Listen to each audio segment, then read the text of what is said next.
Hello everyone. This video is on the Knewton Alta assignment for section 9.1 called Understanding Square Roots.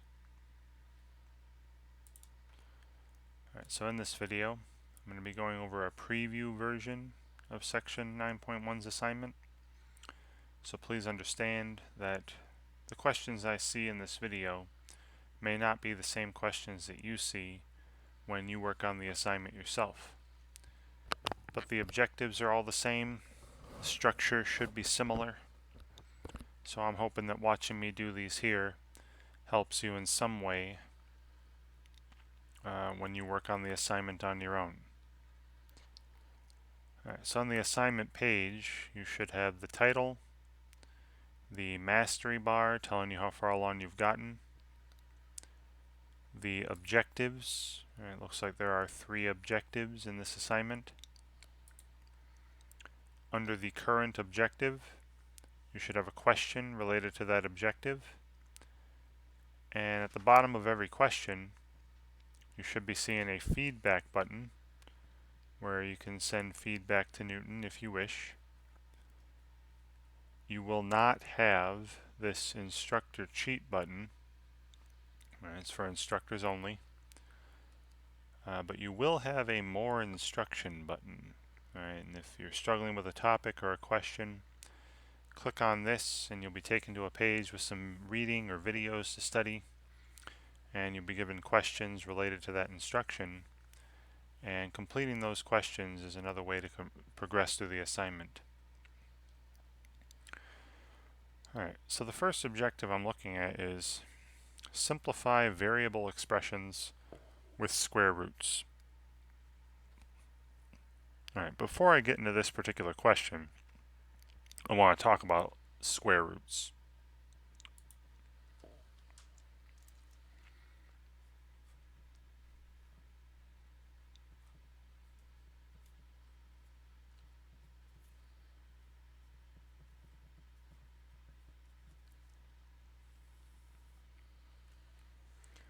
Now,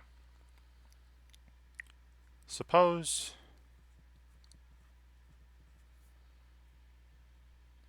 say a number b squared is equal to a. Right, suppose we have b squared is equal to a. Now, if b is non-negative, right, if b is greater than or equal to 0, then we would say that b is the square root of a. Right? So when you see this symbol, right, when you see this square root symbol, this is called the principal square root.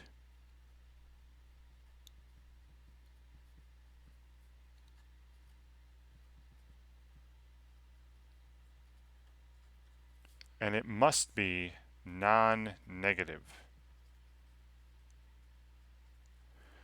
Alright, so whenever you see this symbol, the result on the other side, the number on the other side, can't be negative. Right. So that's why I've got if b is greater than or equal to 0 here.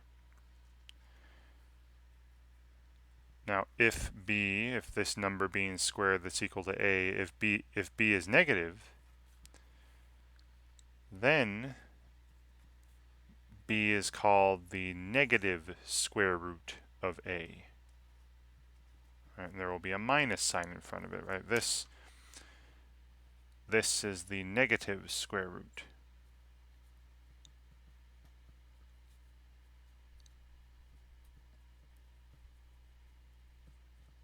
Right, and you see this minus sign in front of the square root symbol. The number on the other side must be negative. Right. For example, right, with some actual numbers here. We know that 3 squared is equal to positive 9, right? So, 3 is, and because 3 is a positive number, it's not negative, it's the principal square root of 9. Right. Negative 3 squared is also 9, right? Positive 9. Negative 3 times negative 3 is also positive 9. But negative 3 is not going to be called the square root of 9. That's positive 3, the principal square root. Negative 3 is called the negative square root of 9. Right. Okay, and what we're going to notice, or what we're going to see, and I'll make this last note on this page, every positive real number has two square roots, the principal square root and a negative square root. Every positive real number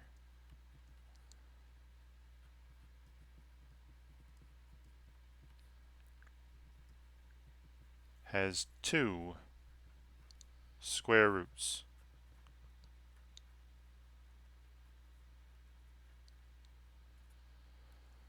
The principal and the negative.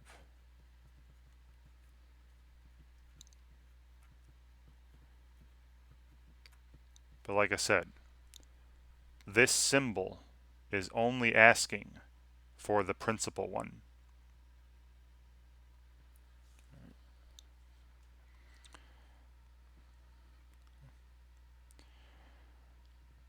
Now, an example of that would be, and I'm just going to pick some nice numbers here, 16, that's a positive real number, has two square roots. But you got to pay attention to the symbol. One is the principal square root of 16. All right, so again, the result on the other side here, if you see this symbol, the result on the other side has to be non-negative. So you got to think, what to the second power, what can I square that's not negative to get me 16? That would be positive 4. Too often, I see people write plus or minus 4. That's wrong. When you see this symbol without a minus sign in front of it, the result must be non-negative. It can't be negative. So that's the positive or the non-negative, the principal square root of 16, and then the other one's the negative square root of 16, which will be symbolized with a negative sign in front of it, and this would be negative 4, right? Because negative 4 squared is also 16. Right? And that's just one example. All right, then now that was about positive real numbers, right? Every positive real number has two square roots. 0 has just one square root, right? The square root of 0 is the exact same thing as the negative square root of 0, and that's just 0, right? Since 0 squared is 0, and that's the only number that you can square to get 0. So little note here, 0 has only one square root.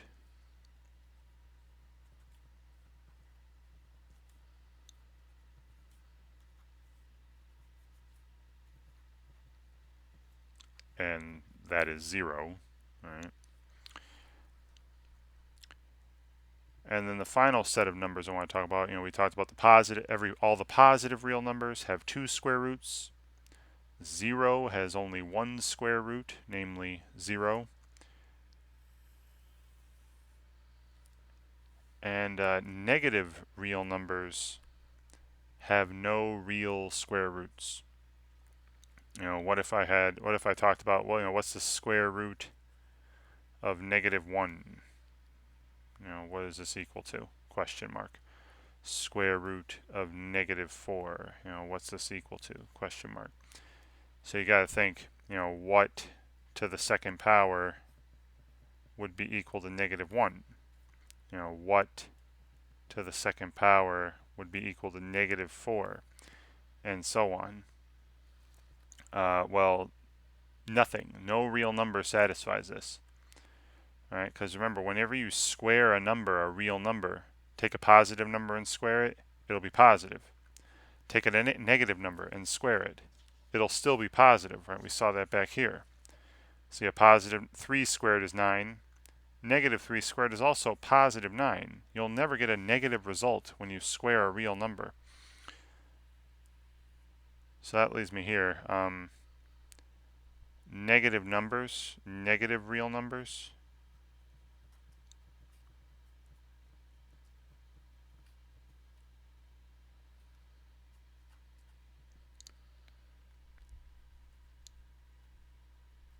So negative real numbers have no real square roots.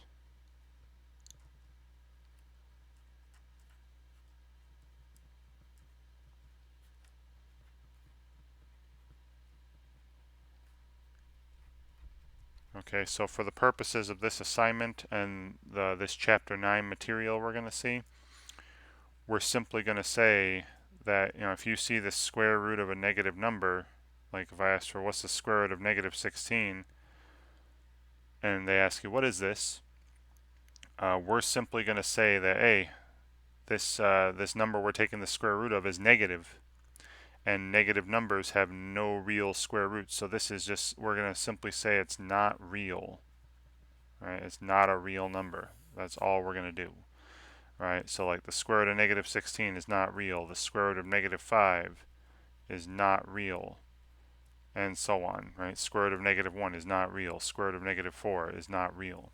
Right? Okay. So I talked about, positive real numbers have 2 square roots. The principal one, the negative one, you got to pay attention to the symbol. 0 has only 1 square root, and that's 0. And negative real numbers have no real square roots. You see the square root of a negative number, just say it's not real. That's all you're going to be doing right now. Okay. So now I want to get into square roots of, variable expressions, which is actually what this objective is about. Right.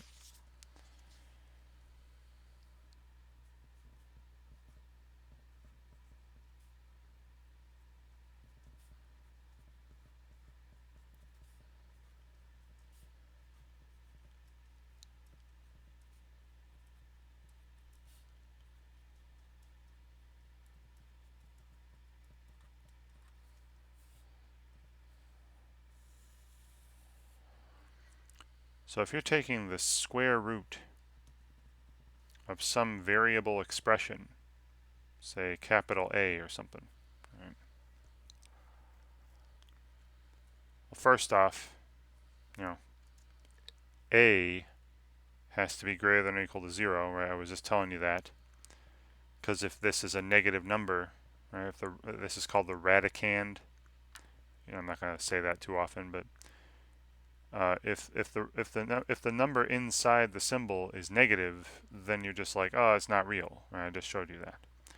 So this number A here, this expression has to represent a non-negative number.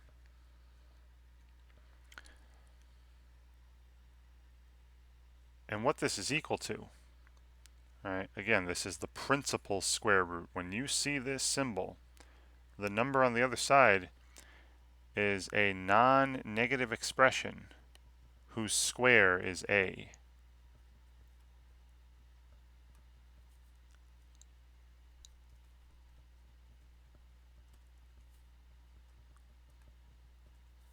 Whose square is, that radicand, the capital A there. Right? So that means this, if I say what's the square root of A, and I say it's equal to B, this means that, B squared equals A, and B is not negative. Right? If I say this, that this, because again, I'll say this a bunch. This symbol is the principal square root, the non-negative square root of a. So the number on the other side, the number it's equal to, can't be negative. That's why I wrote it has to be greater than or equal to 0. And it's also an expression whose square is a. Right. So that leads me to the following. The square root of, say x squared, too often people just say, oh, this is just x. But this is wrong. Because x might be negative. Right? X might be negative. So a very easy fix to this is just they throw absolute value symbols around here. And there you go. Right. Because again, the result of a square root, when you take the square root of some non-negative number, that symbol means the result can't be negative either. And so very often you'll see people throw absolute values around expressions. Now, in this exercise that we're first given, I have the square root of 225 m to the 36th u to the 30th. And then underneath, you see how it says, you may assume any variables are greater than 0. The only reason they're saying that is so I don't have to write the absolute value symbols to make the result not negative. All right, I'll show you what I mean. Let me actually write this example out now. So first example, we have the square root of 225 times m to the 36th power times n to the 30th power. And I'm hoping that you recall some properties of exponents here from earlier in our study, right? Maybe chapter 6 material. Remember that power to a power rule? If I take a number, raise it to a power, and then raise that to a power, power to a power rule, you just keep the same base and multiply those powers. That's going to be effective here. Because all we need to do is think of, what, I'm just going to replace this expression in here with what can I raise to the second power, right, to make 225 m to the 36th and n to the 30th. Now 15 to the second, 15 squared is 225. And then what to the second power would give me m to the 36th, and thinking about this rule here, that would be m to the 18th, right? M to the 18th squared would be m to the 36th. 2 times 18 is 36. Same thing for n to the 30th. That's n to the 15th squared, right? Because 15 times 2 is 30. And now, based on what I showed you earlier, right, very often people, again, they'll just say, hey, square root of a square is just the base, but again, it should be the absolute value of that base to make sure that things are non-negative. So this is the absolute value of, get rid of the square root in the square, 15 m to the 18th, n to the 15th. And this is technically what it should be. Right, with the absolute value symbols around it to make sure that the result is non-negative, that you get the principal square root, because that's what this symbol means. But they did say, they said assume variables are greater than 0, meaning not negative. So when they say that, all that means is, you don't need the absolute value symbols. That's all that means.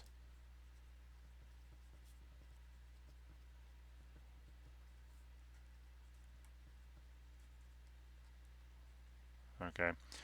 So assuming the variables are all positive, this will be positive, so I don't really need the absolute value symbols around here. So 15 m to the 18th, n to the 15th, right? And this expression is the expression that if you were to square this, you'd get 225 m to the 36th, n to the 30th, and you can check it by squaring, right?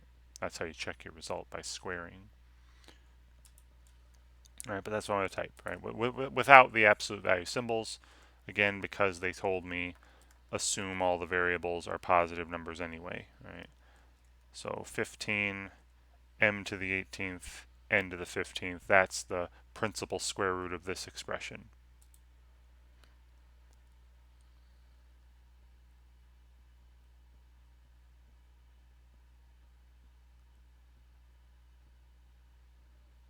Wait a minute, what? Oh, u, not n. I wrote n. They have u to the 30th. For some reason, I thought that was n. So let me just change the n to a u. My apologies. And that should be correct. Yeah, much better. Yeah, so I was like, no, the powers are right, everything's right, but it's I miswrote the variable, and again, I apologize for that, but very easy fix, and great. All right, and again, see how they wrote out what to the second power gives me the thing inside the symbol, right, the radicand. That's all we're doing. You have to just think about what to the second power would give me what's inside the symbol. So another one like this, and hopefully I'll try to write out the letters correctly this time. So here we're given the square root of 16 n to the 22nd times x to the 16th. Again, I'm going to think of, this is the square root of, and then just think about what could I raise to the second power, being square root and squares undo each other, to get 16 n to the 22nd x to the 16th. Well, 16 is 4 squared. N to the 22nd would be n to the 11th squared, right? 2 times 11 is 22.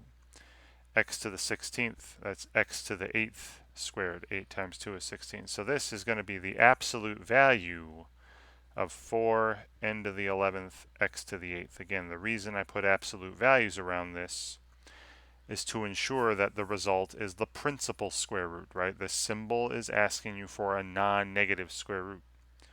So whatever the absolute value of that would be. Now again,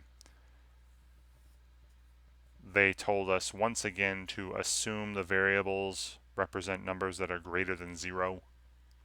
So I don't need the absolute value symbols to ensure that my result is not negative. Right, so I'm just going to write it without the absolute value symbols. 4 times n to the 11th times x to the 8th. And I actually copied the letters down correctly this time, so that should be good. 4 n to the 11th times x to the 8th, and good.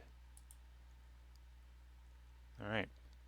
Oh yeah, and I forgot to mention after the first problem, whenever you submit an answer, you'll be told if you're right or wrong, and then given some sort of answer explanation.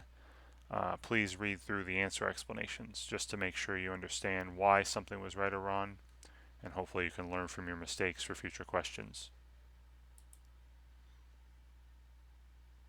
All right, so now we're asked to estimate square roots and approximate square roots. So here, estimate the square root of 278 between two consecutive whole numbers. So the square root of 278 is a value, and they're asking you what whole numbers is that value between. So let me show you what I mean. So in order to do this objective, you're going to need to know some perfect squares.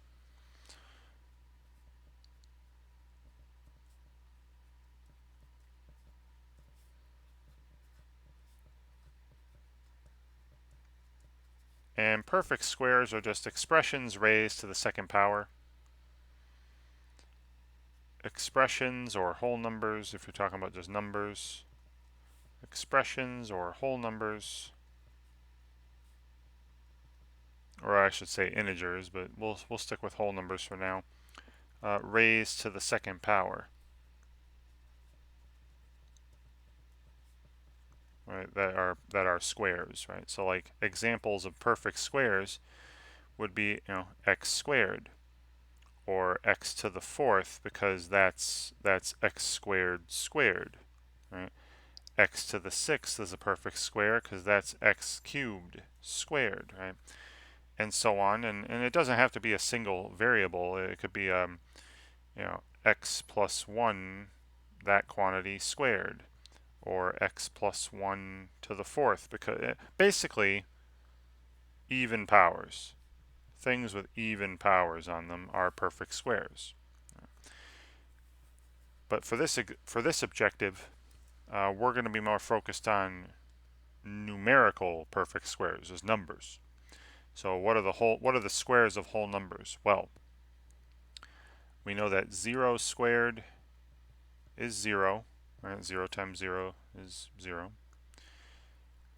1 squared is 1. 2 squared is 4.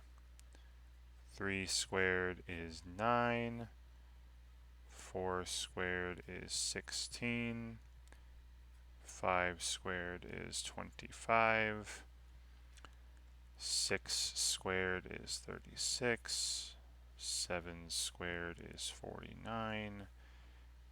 8 squared is 64. 9 squared is 81. 10 squared is 100.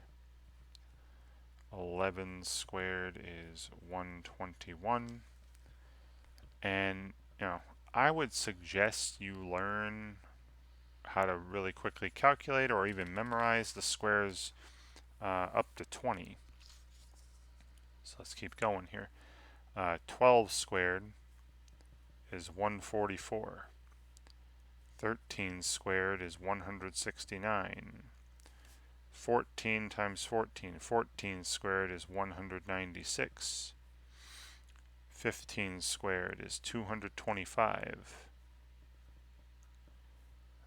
16 squared is 256. 17 squared is 289.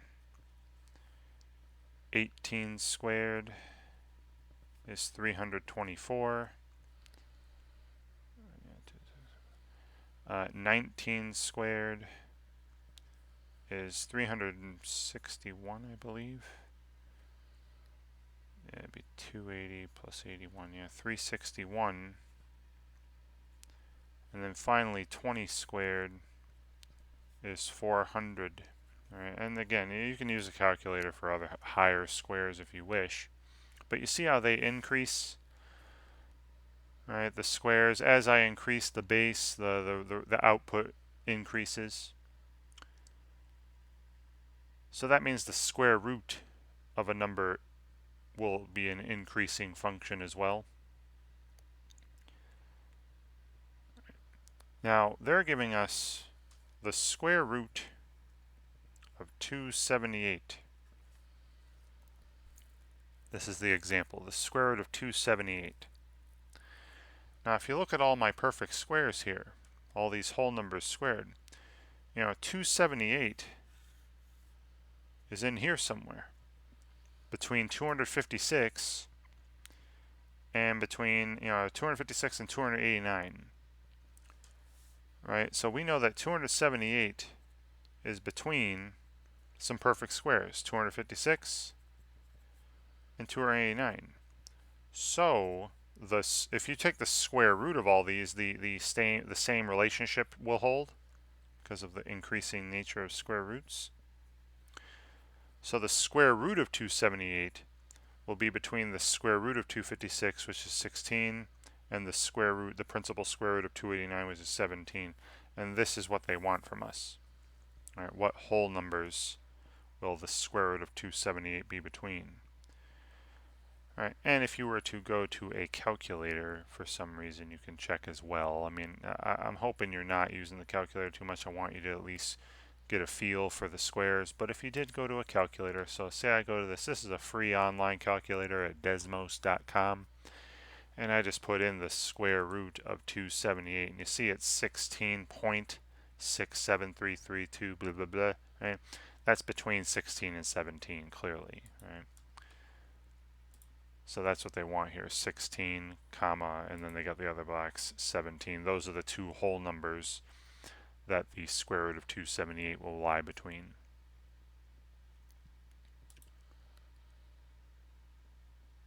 Okay, and they have the exact same kind of relationship I put up with the inequalities there.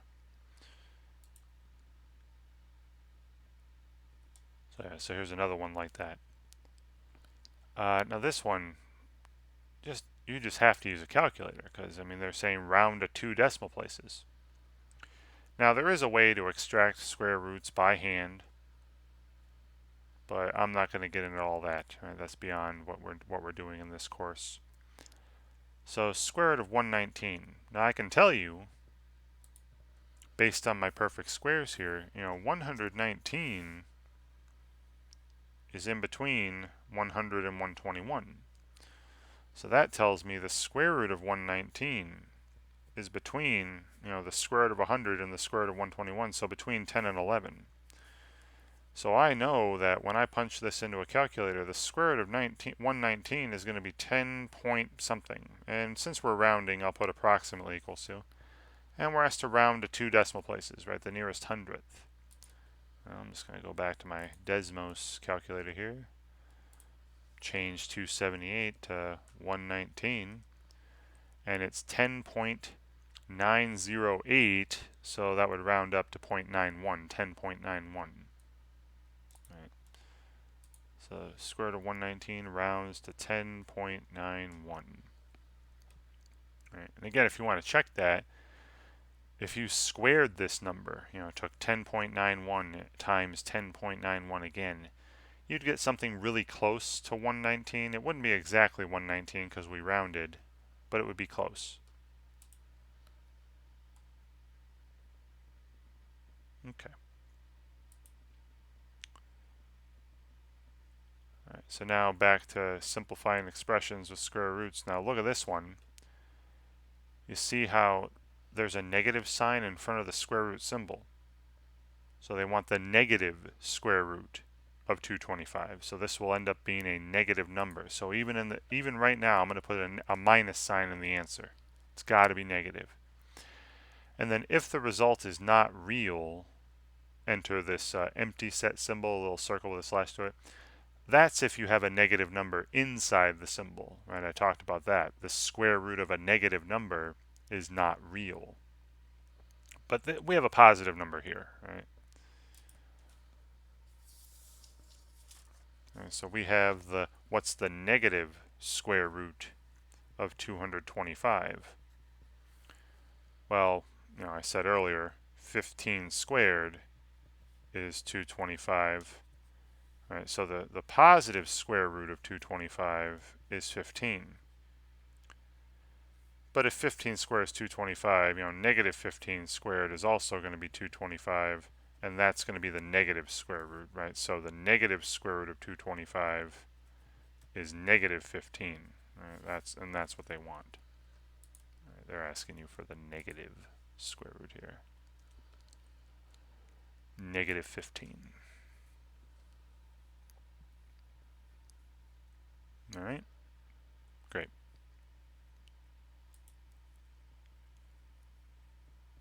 So another simplified numerical expression with square roots. Now be careful, this is a sum here. You evaluate the square roots first and then add them.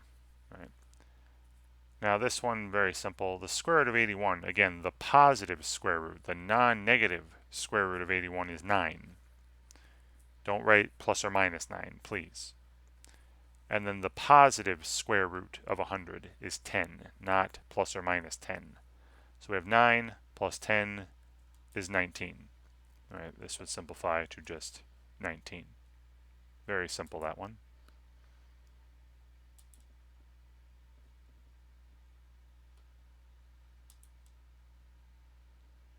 So another expression with just numbers. Aha. I talked about this one earlier, right? See how the radicand, the expression inside the symbol, is negative? We have the square root of negative 49. That's not real. There is no real number that you can square to give you negative 49. Right? Any real number, when you square it, won't be negative. So this is going to involve that symbol that they asked us to enter when it wasn't real. This symbol here, the circle with the slash through it, that empty set symbol.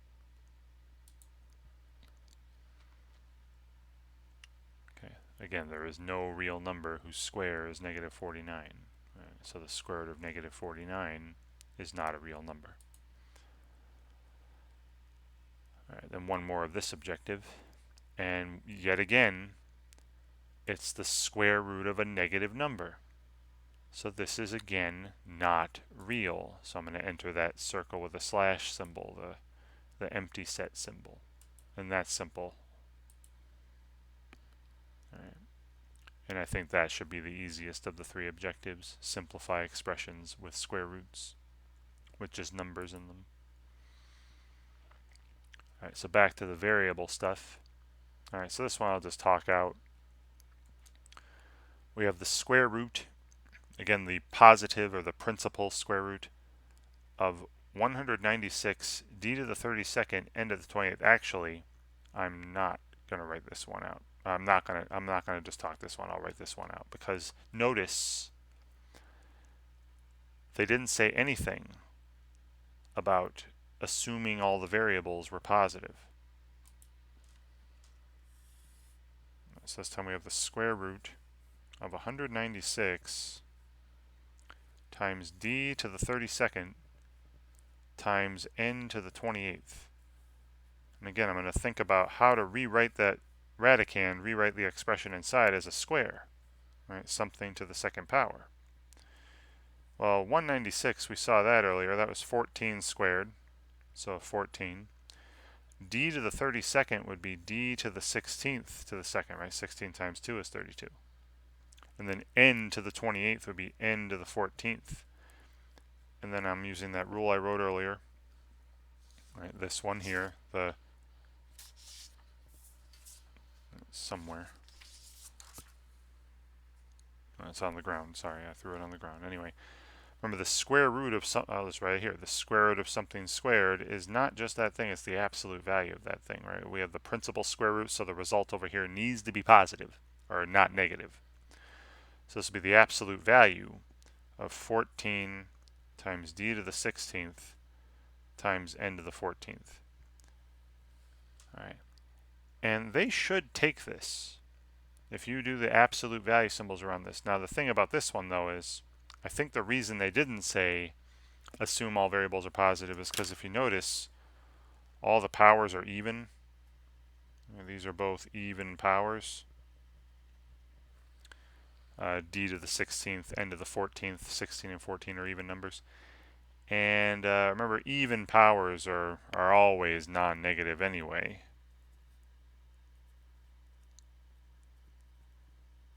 Or if you take any real number and raise it to the 16th, or take a positive number or a negative number and raise it to the 16th, raise it to the 14th, it's going to be positive. Right? It's not going to be negative. So because of that, the absolute value symbols are unnecessary. 14 d to the 16th, n to the 14th. And I'll write this. Now, if one of these powers was odd, then I would need to keep the absolute value symbols, because something to an odd power can be negative, and I don't want it to be negative. Right? I want the result to be the principal square root, the non-negative one. I hope that makes sense. So yeah, this is just be. Well, let me see. I'm gonna check something.